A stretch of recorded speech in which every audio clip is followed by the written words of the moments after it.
What's up, guys? We're going to be doing a radiator replacement on a 2007 Honda Pilot. This thing's not in the best of shape. Did some work for a guy on it about a week ago, and he asked me to look for a coolant leak, and the radiator is leaking in multiple spots. So we're going to go ahead and swap this radiator out because that's what he said he wants to start with. But in reality, this whole car is pretty suspect. It needs a lot of work.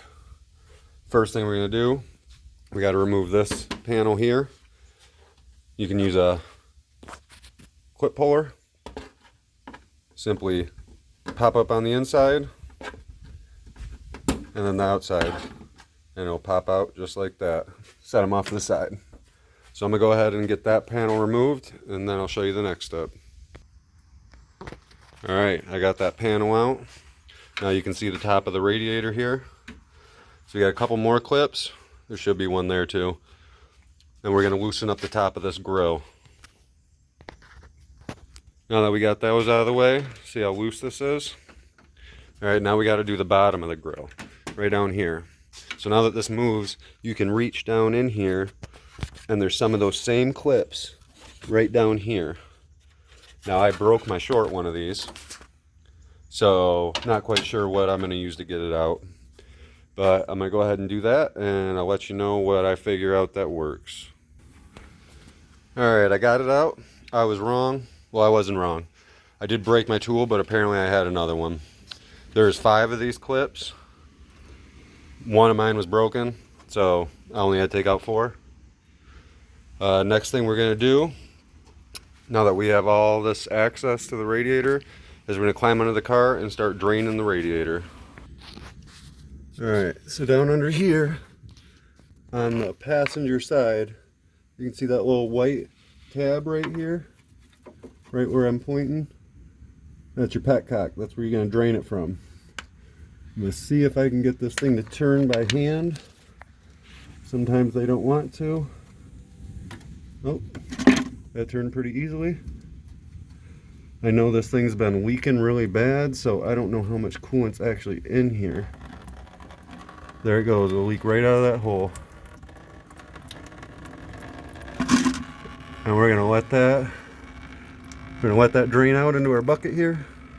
Once it's empty, we'll start removing hoses and electrical connectors.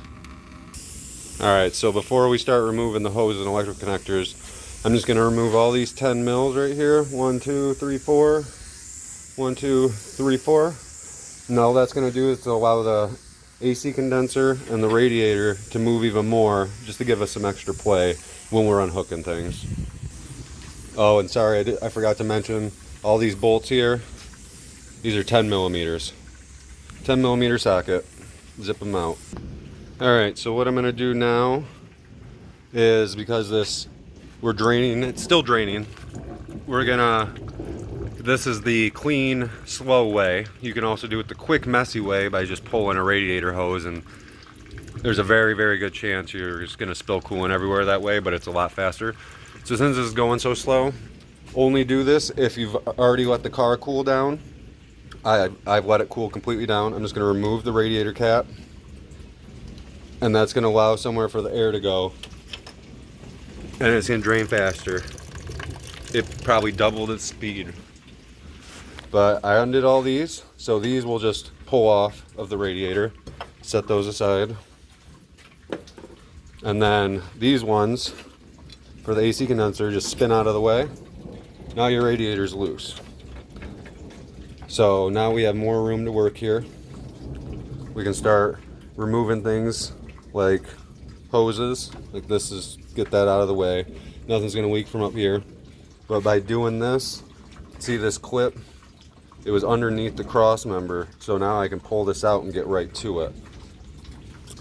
My goal here is to remove the hood latch assembly and pull the whole radiator out with the fan assemblies, just because I feel like that'll be a lot easier to swap the fans on the ground rather than to try and unbolt and rebolt the fans on in the car. So I like to just start from top to bottom. So I'll start with this upper radiator hose because by now there's not enough coolant in it for anything to come spilling out. As you already saw, I did the coolant reservoir, which overflow, which runs to the reservoir. And I'm looking at this, and it looks like this was probably changed before because all these little connectors that are supposed to hold the wiring out of the way are all broken off already. So I'm guessing somebody did this before, broke all these connectors. So I'm gonna have to make sure I zip tie these wires out of the way so that they don't get contacted by the fan or anything. But I already undid my clamp here, and I just wanted to tell you an easy, quick tip. My hose is really stuck on here. A good way to get it off, take some pliers on it and just rotate it, break that seal, and now it'll pull off no problem. Just a quick, easy trick. All right, hopefully you can hear me over this rain.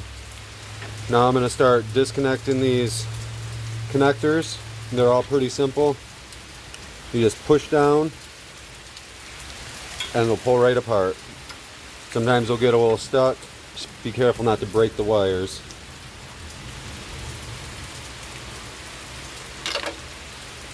And lucky me, since somebody else already did this and broke all these clips, I don't have to detach all this wiring from the fan shroud.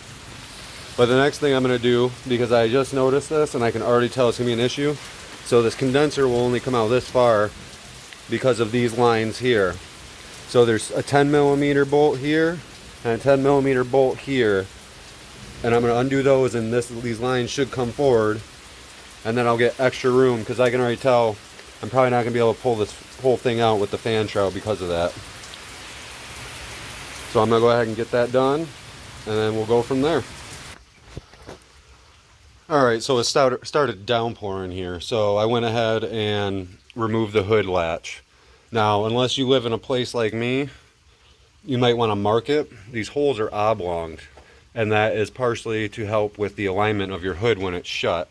But where I live, if you can see this, where is it? There's an outline of where it was because the weather here sucks and destroys everything. So I'll just reline it with that. But if you live in a nice area like Florida or California, something like that, where you don't have weathers that destroy vehicles, you might want to mark the placement of that before you pull it off.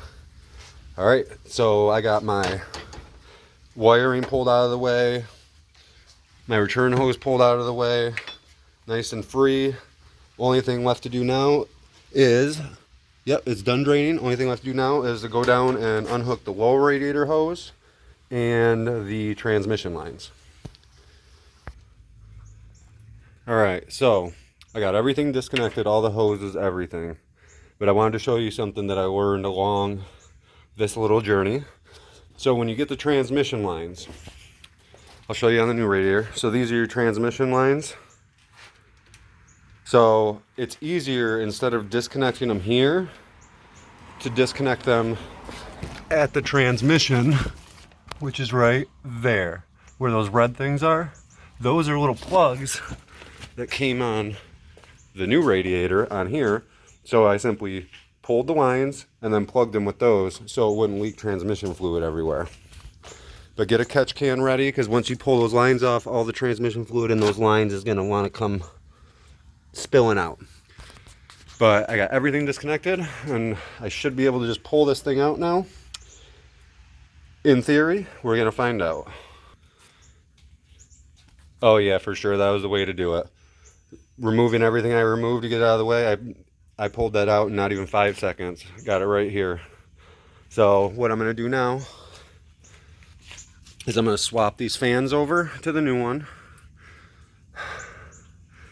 Might want to contact this guy about this line. They're rusting a little bit. Might want to just switch to some rubber hoses the whole way, because I know this part is a lot through Honda. I'd have to look at aftermarkets to see. But I got to swap all these lines over for the transmission. Swap the fans over, which is just some bolts. No big deal. And I'll show you the finished product, and then we'll start putting it back in. Oh, but just in case you were wondering how I knew this was bad, this is all coolant down here. All this nastiness. and then in the fan, and then yeah, look at that, running down the back of the radiator. So it's a good thing we started with this. He said to start with this because I could see this leaking all along the sides. And I've heard that these Hondas, the Pilot in particular, have a bad problem with the bottom springing leaks. But I'll show you what this looks like once I get everything swapped over, and we will go from there. All right, we got everything swapped over. As you can see, the old radiator is not living its best life anymore. As far as swapping everything over, it's pretty straightforward. I did run into an issue, which is one reason I'm very glad I pulled it out with the fans. So these screws, they're held in with just a little square nut, if you can see that, which is held in place by this plastic. Well, it didn't want to come out of the old ones. I ended up having to cut one out, and so I had to zip tie it here, which was a pain. So if I would have been dealing with that, or dealing with that on this hose, the transmission line down under the car, that would have just been a nightmare. So I'm very glad I disconnected the lines from the transmission instead of right here, and because this would have still been connected here, and it would have just been a major pain to get the fans out, everything. So definitely a good bet that I pulled it all out together. Just a little tip. So the rubber feet that go on here, they don't fit the new one quite as well as the old one. So what I did is I just took them and I set them in their little place, and then I'm just going to lower the transmission onto, or the radiator onto that. I'm going to attempt to do one other thing to make my life easier. Since this lower radiator hose is so long, I'm going to attempt to pull it up and hook it onto the transmission first and then push it down into place. But I don't know if that's going to work. But it'll be easier than doing it under the car. So I'm going to try, and I'll let you know if that works or not. Alright. So we got the radiator in place. My little idea about pulling the lower hose up worked to an extent. I got the hose on, but it was so hard to bend it where it needed to be, I couldn't get the clamp to go into place. So I had to clamp it down there, which is a big deal. It still made my life easier. But I'll show you what I did, pulling the lower hose off and putting it on. That helped me a little bit. So when I'm down here, you can see, where is it? Right there, I think. As you can see, that's a socket. I took a thick socket and I propped it underneath the radiator. Give me some extra room to get to this clamp. It made it easier because this whole cross member's in the way. Now I'm going to hook up the transmission lines, and then I should be good down here, and I can just start reassembling the top. Alright, I got my lower lines all connected easy peasy. Next thing I'm going to do is I'm going to start reconnecting the upper hose, the reservoir hose, and the electrical connectors. And then I'm going to have to go through and I'm going to figure out where I'm going to zip tie this wiring harness up. I want to make sure that it does not come in contact with the fans or the catalytic converter or anything like that, to where it's going to burn the wires, cut the wires, break them, anything. So I'm going to get that done, and then we're going to start reattaching everything, reattaching the radiator and the AC condenser. Okay, I got that all done. Now I'm going to reattach these brackets and these brackets.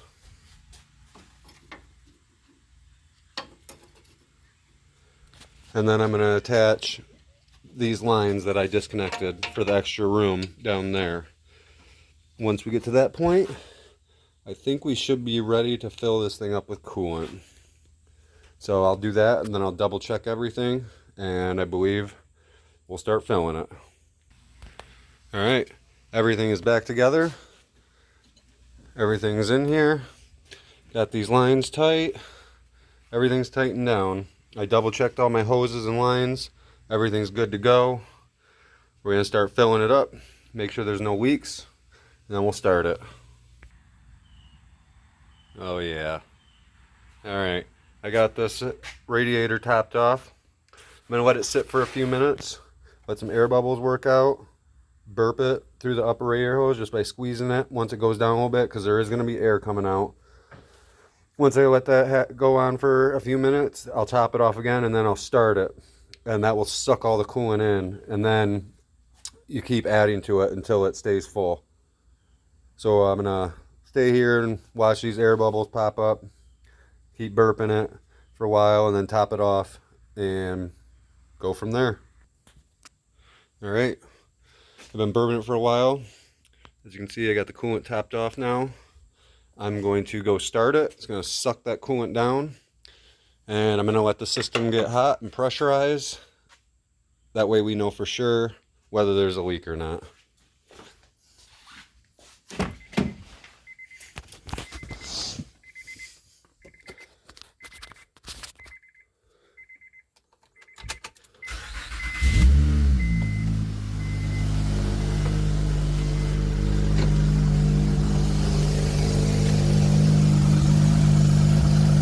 Didn't suck down all that much.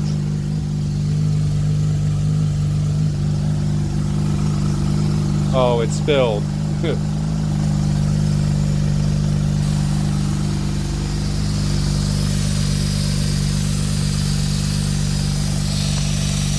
Got some coolant on the cap.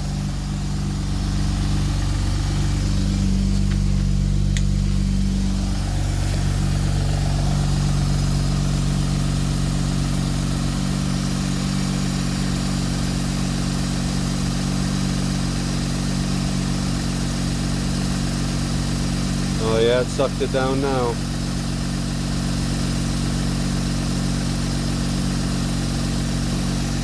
All right. See all those bubbles? We're gonna let it work those out and keep topping it off. Make sure there's no leaks. All right, everything's good to go. No leaks. I got it topped off. Ran it hot. Everything seems to be good. No more overheating. If you like this movie or this video, please like it, subscribe to my channel, and I'll keep posting more content. Thanks, guys.